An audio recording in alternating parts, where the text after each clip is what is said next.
All right, breaking news. Trump just further escalated the trade war. The markets are falling, and Caroline Leavitt is still spinning in the White House press room. I want to show you guys the exact moment that Caroline is forced to run defense for Trump after he placed retaliatory tariffs on China's retaliatory tariffs, thus further escalating this already insane and unnecessary trade war. And you know, China is one country where if you want to place targeted tariffs on them, I actually understand that more so than Canada or Mexico or any other of the 100 countries.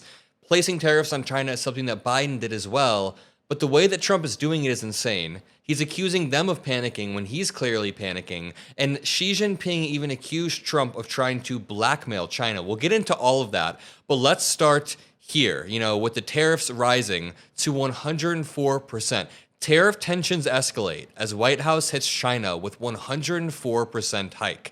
Crypto and stocks drop in the US as the China standoff deepens. And the funny thing is, Caroline Leavitt was spinning while this happened. So you see the Dow dropping on the bottom right corner while she's speaking. We'll play this clip in 1 second, but let's start with the big news.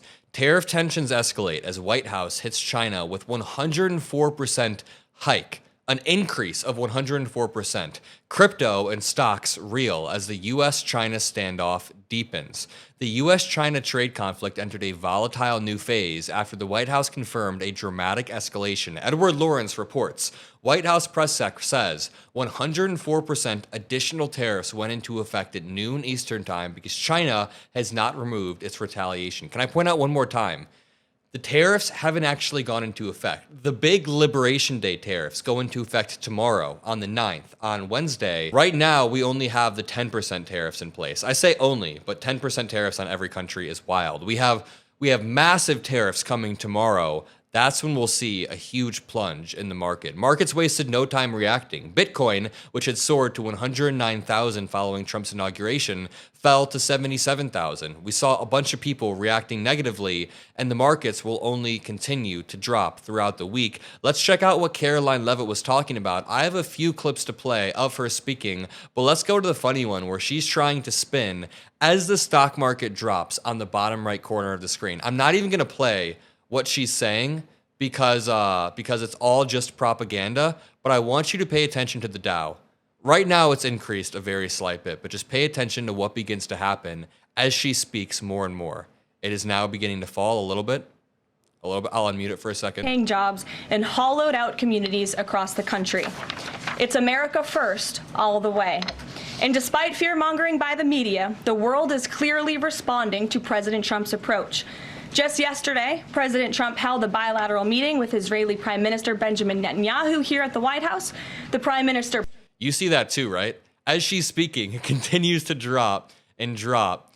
It was just at 38,190, now 38,160. It continues to fall. As she says, the world is responding well. Yeah, the world is responding by selling off. I mean, pay attention to these numbers if you're watching on screen. Continues to fall and fall. And maybe by the end of the day, it will recover or go to a neutral position, but that is just indicative of the uncertainty that is in place. If the stock market falls and then recovers back, and then falls and recovers back, that means we are in an uncertain, predictable market. And this is while Caroline Leavitt is yapping and yapping on about how the tariffs are super beneficial. I mean, watch this clip of Caroline Leavitt saying that everybody in Washington knows that Trump is right. I mean, just please take a look. I do just want to point out one thing, that the president, everybody in Washington, whether they want to admit it or not, knows that this president is right when it comes to tariffs and when it comes to trade. And who is everybody? I mean, the markets have collapsed, allies have pushed away, new alliances have formed with China. When you say everybody is aware, who is everybody? Why is Caroline Leavitt trying to speak for everybody in Washington? It's like if my friend said, dude, I gambled all my money away and cheated on my girlfriend in Vegas, but we've all been there. Everybody's been there. It's like, who is we? Why are you saying everybody's been there? No. Everybody does not know that the tariffs are working. In fact, we all think the exact opposite. Can I remind you that in Trump's first term, he started a similar but less aggressive trade war with China. And honestly, that's not even a big deal. If you want to put tariffs on China to disincentivize certain behavior, you can do that. There are ways to do it in a more gentle way. I mean, Trump wanted to place bigger tariffs in his first term, but he had people stopping him. Biden actually placed tariffs on China as well. It's not inherently bad, but the way Trump is doing it now is bad, is 100% bad. And even if we go back to his first term, the tariffs were basically just null. They had no effect. This headline says 92% of Trump's China tariff proceeds went to bail out angry farmers. This is from 2020. This is from right before the election in 2020. It's a really solid talking point when debating the tariffs, because what Trump did was he hurt farmers in the Midwest, states like Iowa, so badly that 92% of the proceeds that he got, by the way, from American companies, had to go to bail out the farmers, meaning it was just a wash, basically.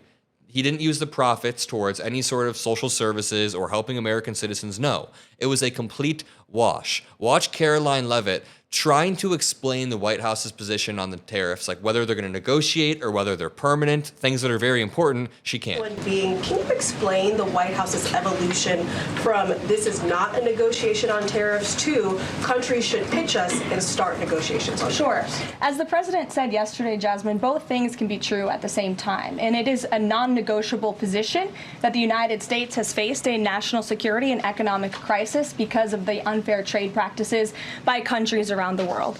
As for the president, I have maintained this position. The entire administration has always said that President Trump is willing to pick up the phone and talk. And the president met with his trade team this morning, and he directed them to have... That is why the markets are crashing right now. Exactly what she just said. That is why the markets are crashing, because the White House is taking contradictory positions at the same time. If you want companies to reshore manufacturing, you need the guarantee of permanent tariffs that will never be removed, so companies can safely move manufacturing back and take that risk, which would be a huge risk and hugely expensive. But if you say that the tariffs are then negotiable, companies will just wait it out and won't take that risk of reshoring manufacturing. They'll just chill out and wait for the negotiations to happen or negotiate with you directly. So it's all just self-defeating. And honestly, I'm thinking this is leading down a super corrupt path. Tariffs can be a perfect vehicle for corruption if a president is corrupt enough or wants to act like a mob boss. I mean, dude, look at this article. For Xi Jinping, China's strongman leader, ceding to Trump is not an option. And by the way, that's why they're going to keep playing this game of chicken until the global economy melts down. Trump keeps accusing Xi Jinping of panicking. I don't think that's what's happening. I don't think China really panics. I think Xi Jinping has more of a steady hand than Trump. He's been a leader for much longer than Trump. I think he's a bad leader. I disagree with many of his policies, but I do think that he is not someone who is just going to back down to Trump or bend the knee or panic like Trump implies. In fact, I think that's indicative of Trump panicking, if anything. China sees little to gain in capitulating to Trump's tariff threats, labeling them, quote, blackmail, and vowing to fight until the end. And dude, Trump is about to spark a nasty trade war, because this is China's foreign ministry spokesperson speaking right here, and even he was saying China will surely take necessary measures to fight back, to punch back in a measured way or in an equal way, which means that they're going to now raise their tariffs by 100%. Lord have mercy.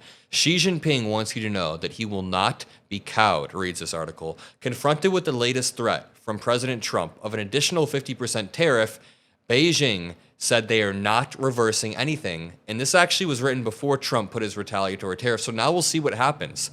I do not think Xi Jinping is someone who's going to back down. In that same vein, I don't think Trump is going to back down because he's so stubborn. He wants his image to look good. But in my opinion, I do think over the next 10 days, Trump is going to find some reason to wuss out of the tariffs because he doesn't want to actually feel the pain in his approval rating, in his legacy. I could be wrong. And I know a lot of people will disagree with me respectfully, and that is fine. But I do think Trump cares so much about his legacy, he will wuss out at some point. That being said, make sure you drop a like. Make sure you subscribe. We are currently the fastest growing Gen Z political channel on YouTube. I know that I have audience members of all demographics, but I am Gen Z myself, so that makes us the fastest growing Gen Z political channel because of you guys. If you want to help me beat Fox News, maybe beat Joe Rogan in Q2, make sure you subscribe. Make sure you drop a like. Look at your boy Adam Mockler on this chart right here in the top 10, and I'll see you in the next video. Peace out.